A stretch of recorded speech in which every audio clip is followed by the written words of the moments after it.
মানে বাংলাদেশে যদি কোনো মানুষ বেড়াইতে আসে, বাংলাদেশ থেকে ধর সুইজারল্যান্ড কিংবা অথবা ধর শ্রীলঙ্কা, ওই জায়গা থেকে কেউ আসলো বাংলাদেশে বেড়াইতে, একসাথে থাকলো, বাংলাদেশ থেকে যাওয়ার পরে সে কি দেখবে? সবুজ বাংলাদেশ এগুলা দেখবে না। এইখান থেকে এই যে বাংলাদেশটিতে আর অনেক বেশি সবুজ পৃথিবীর নানান জায়গাতে, আমেরিকাতেও এর চেয়ে বেশি সবুজ আছে এবং যে বাংলাদেশ অনেক বেশি সবুজ। বাংলাদেশে যদি ঢাকায় যদি বেড়াইতে আসে, কি দেখবি? একটা জিনিস কিন্তু দেখবি, রাস্তায় রাস্তায় পোস্টারে মানুষের ছবি, হাজার হাজার হাজার হাজার পোস্টার দেখা যাবে। 4 কালারের পোস্টার, RGB, ওই যে CMYK কালারের যতগুলি কালার আছে সব কালারের পোস্টার, 20-30 সাইজের পোস্টার। আর পোস্টারের ভিতরে এত বড় বড় মানুষের ছবি, প্রথমে নেতার ছবি, তারপরে পাতি নেতার ছবি, এরপরে এখন তাহলে ঢাকা শহরে ঘুরলে কি দেখা যায়? ফেস্টুন আর ফেসবুক দেখা যায় আর দেখা যায় ব্যানার। তাহলে এটাই বাংলাদেশের চরিত্র, এইভাবেই দেয়। তাহলে বাংলাদেশের ব্র্যান্ডিং নাই বিধায় এটাই ব্র্যান্ডিং হিসেবে প্রতিষ্ঠিত হওয়া, এটাও হয়েছে। বাংলাদেশের রাজনৈতিক যত দল আছে, কয়েকটা দল আছে তারা খুব সুন্দর ডিজাইন এবং ব্র্যান্ডিং এর যদি মনে সব দিক থেকে নজর দিয়েছে। ডিজাইন এবং ব্র্যান্ডিং কে খুব জরুরি এবং ওদিকে কয়েকটা দল আছে। ধর একটা জিনিস, আওয়ামী লীগের যদি একটা পোস্টার দেখা যায়, এটা চিনা যাবে যে আওয়ামী লীগ নাকি বিএনপি? যদি সোনাদের শেখ মুজিব বা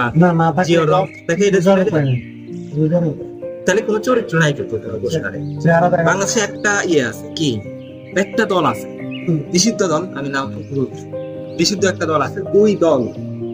ওই দলের পোস্টার তুই 3 মাইল 2 মাইল দূর থেকে যদি ওটার কোনো কিছু দেখা যায়, সামান্য ওটার একটা অবয়ব দেখা যায়, চাইলেও বোঝা যাবে যে এটা এটাই ব্র্যান্ড। সেই দলটার নাম হিজবুত তাহরির, এই নিষিদ্ধ দল। হ্যাঁ, পুরোটা একটা কমলা একটা পোস্টার, ওইখানে সাম্রাজ্যবাদী আগ্রাসনের দাও। এটা অনেক দূরে লেখা, কি লেখা ওটা বোঝা যায় না, কালারের কারণে অনেক দূর থেকে কি বলে সফল ভাবে ব্র্যান্ডিং করছে।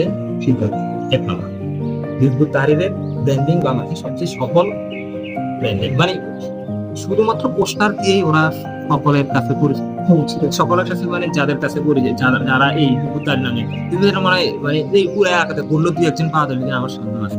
কিন্তু হিজবুত তাহরির নামটা পরিচিত হয়েছে কিভাবে? ওই ব্র্যান্ডিংটার কারণে। একটা কালার ব্র্যান্ডিং ওরা ধরছে, একটা নির্দিষ্ট একটা ব্র্যান্ডিং গিয়ে ওরা ওদের বক্তব্য গুলা করতেছে।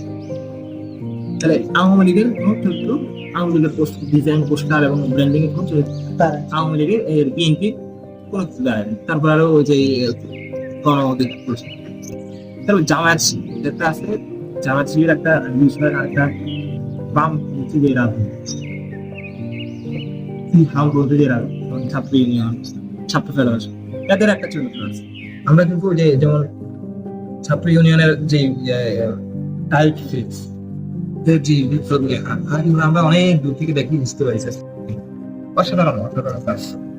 যদিও ওটা তো যেটা আমরা বৃহত্তর রাজনীতি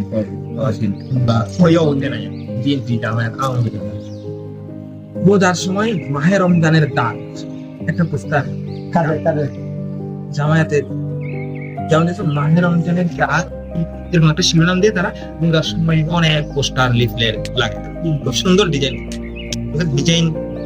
ভাব।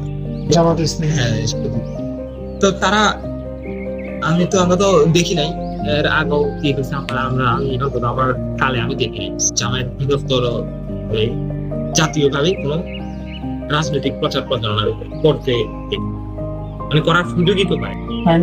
এখন এই যে আজকে 19 তারিখ, আজকে জামায়াত ইসলামের জাতীয় সমাবেশ, এই জাতীয় সমাবেশ উপলক্ষে আমি সারা ঢাকা শহরে কি পরিমাণ পোস্টার ব্যানার যে দেখলাম। আমি এই যে গত 2 দিন ধরে আমি ঘোরাঘুরি করতেছি, কেরানীগঞ্জ, তারপরে যে গাজীপুর প্রচুর পরিমাণে পোস্টার এবং ব্যানার অনেক। কিন্তু আশ্চর্যের বিষয় যেটা, একবারের জন্য আমার 34টা হয়। কেন? মজা লাগতেছে, ব্র্যান্ডিংটা অসাধারণ ব্র্যান্ডিং। তো সব জায়গায় একটা কালার, সবুজ কালারের মধ্যে জাতীয় সমাবেশ সুন্দর করে সভাপতিত্ব করবেন অমুক। আর এর বাইরে আছে ব্যানার একটা দেখলে একটা জিনিস দেখছে, একটা দারুণ লাগতেছে, একটা সেন্টেন্স তৈরি হয়ে গেছে সমাবেশ। অসাধারণ একটা ফন্ট সিলেক্ট করছে, চিন্তা করতে একটা ফন্ট সিলেক্ট, সুন্দর একটা ডিজাইন তার করছে, যে ডিজাইনের উপর সব কিছু আছে। তো এখানে কোনো মানুষের ব্যক্তি ছিল, সভাপতির ছবি নাই, এরকম কোনো পোস্টার আমি দেখি নাই যে কোনো এই দিনের তারিখে জামায়াতে ইসলামীর জাতীয় সমাবেশ সফল করুন শুধু জন্যই খায় না, একটা ছবি নিয়েছি, এরকম কোনো তো করার না, কিন্তু কোনো পোস্টার। এখন এইটা একটা সুন্দর, আমার কাছে ভালো লাগছে যে এই সুন্দর কথা ব্র্যান্ডিং যে কাজগুলো দেখছি ভালো লাগছে।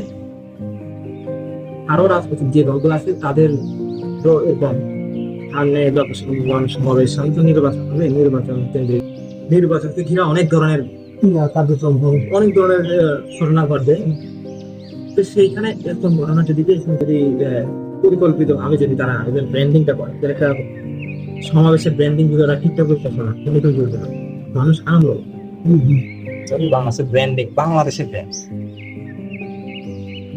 হ্যাঁ বাংলাদেশের ব্র্যান্ডিং, এটা হচ্ছে একটা বিষয়। আর আগামী 5ই আগস্ট আমরা আবার গ্রাফিতি আঁকবো, এরকম একটা ইভেন্ট চালু করছি। এই সময় আগামী 5 আগস্ট ফেস্টিভ্যালের 1 বছর উপলক্ষে আমরা আবার ঢাকা শহরে গ্রাফিতি, স্থান উন্মুক্ত, মাধ্যম উন্মুক্ত, যে কোনো স্কিলে, যে কোনো জায়গায়, যে কোনো মাধ্যমে, যে কোনো কালিতে, যে কোনো মিডিয়ায় গ্রাফিক দেয়ালে বা দিয়ে